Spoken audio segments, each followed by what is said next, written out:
families, or meaningful opportunities for kids or their families while they're here.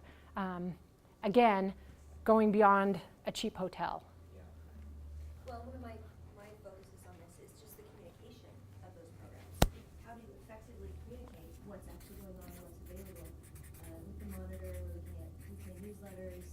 And that's a huge issue, Charisse, because as you saw in the staff surveys, training, communication, training, communication. Yeah.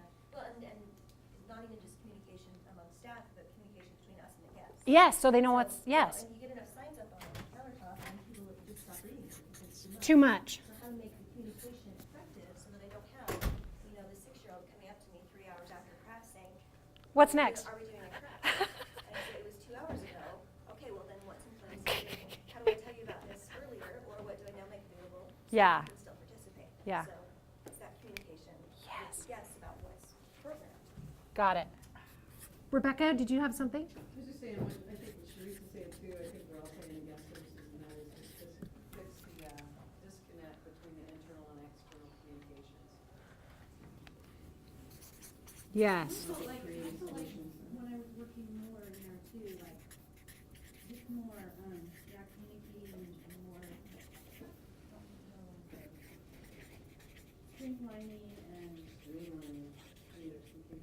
Because of all of the redundancy in systems? consistency. It just seemed like a lot of people were learning things different or Like leaving room for interpretation, which means people deliver on it differently. So that's like training, consistency. One of my lowest moments at the house is when I'm standing up there and I've got 5 guests stacked up to the rafters and I'm scissor cutting out photos to paste on the back of their You're like, am I in 1972 or what? What's happening? I mean, just little thing. But I think we're getting a handle on it. We're pulling out, like for PR, we got to pull out the camera. The camera's not charged. Just little stupid, Uh-huh. dumb Uh-huh. stuff. Uh-huh. It's It makes a huge difference in that moment. Yes. Having like staplers at your station and tape, that would mean a lot up there. Like when you've got all these people waiting to check in, or you're, really chaotic up there, and you're looking for a stapler or the tape, or. Yeah. So, I mean, they are little things, but they make a big difference.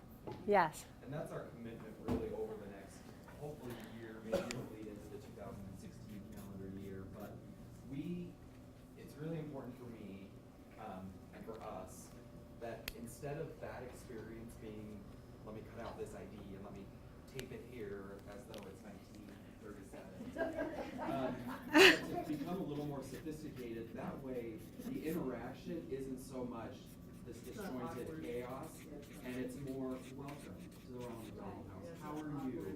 So we can shift the conversation a bit, and we're going to test that out actually fairly soon up at the family room. They're going to be our beta because we're working on a new system that we're going to roll out pretty soon. So, and then if and when that works, we'll start to roll it into the house. Is it fishing with baby carts now? Yes. And chocolate. And red wine. No, I'm just kidding. And then also on programs, I know we're running out of time, but we are looking at opportunities for program growth into the future, not to happen immediately, but where can we grow and what would that look like? And Yes. So to the point of more mission, better mission, more efficient, more effective mission, we served 6,600 families at the family room, right? And we spent $50,000 on that program last year. We served 1,800 families at the house, and we spent $1.5 million on them, on that program. And so there's a tendency to go, let's do more family rooms because there's more mission impact, because there's more people touched, and they're touched profoundly, and they're touched in a different manner. And it's important to think about that mission impact in terms of more, better, different. And so because they live here, and it costs more when they live here.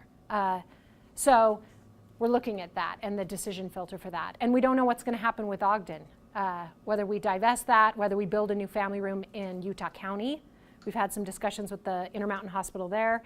So, sweet. Okay, operations and admin. I want to hurry because I don't want to cut JD short here. So I'm going to be quick with operations and admin. So priorities: to create an inventory control system, to implement a security system. So right now we do background checks on our staff and volunteers where we pay per background check.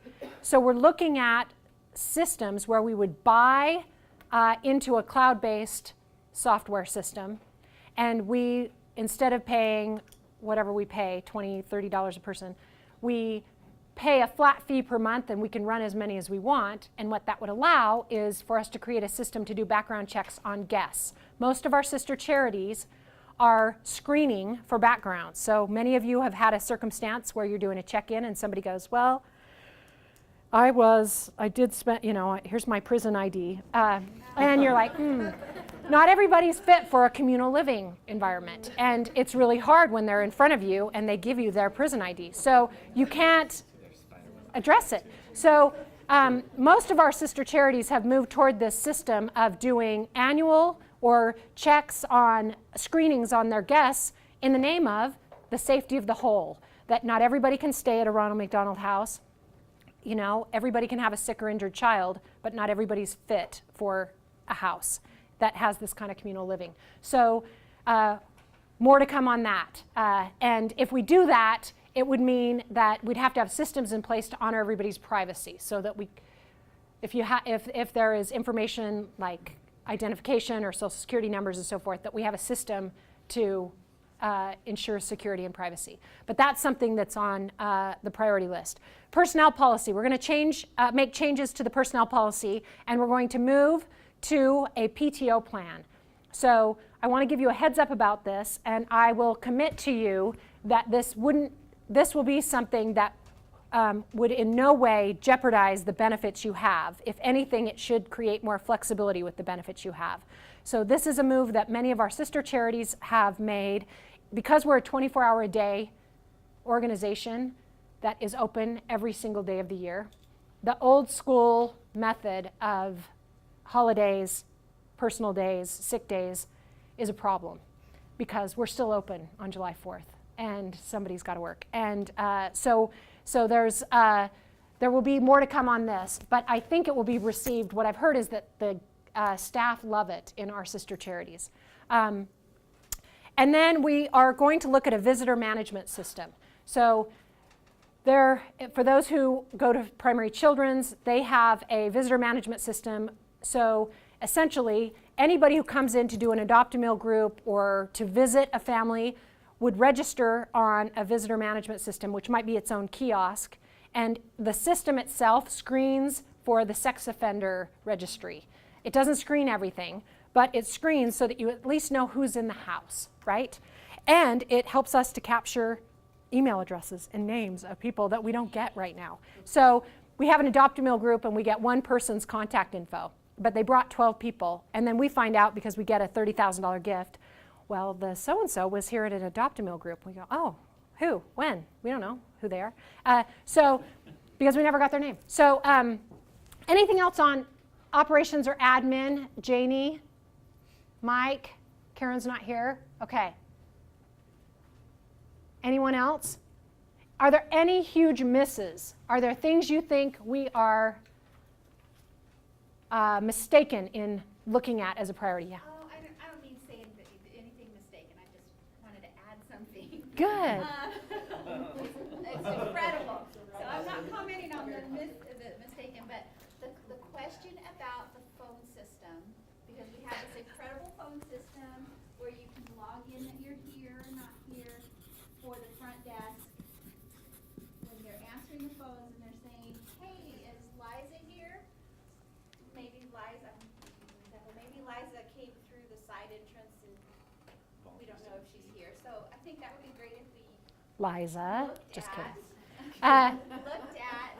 Yes, and I think you'll also find this, I don't know if it's the end all be all, but Mike wants to share what he believes might be a great communication tool in this regard for what you're saying with the shift planning software, which may not, and so there, I think I put phone system, what should we say? It's just, it's just that when you log, you check in that you're here, and then someone at the front desk, whether it's a staff. Because the building's so, we don't always know who is where. Nobody knows who's where, yeah. Oh, I see Yeah. Vicki is here today, but she's checked, she's in a meeting. These guys are hilarious. Don't look at them, just pretend like you can't see them. They're so cute. Okay. Add one thing to programs. Yes, please. We want to, one of the things that we've been talking about is bridging the gap between the family room and Bridging the gap, yeah. the house. So that's one thing that, so we can see people like Danielle and Robin at the house and us there as well. So I'm going to say RMH and and I'd say the 2. Because I think family rooms, yeah. Because they do feel disconnected.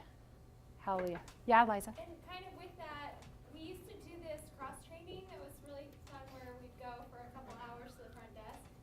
Can we do that again? Yes, I love that.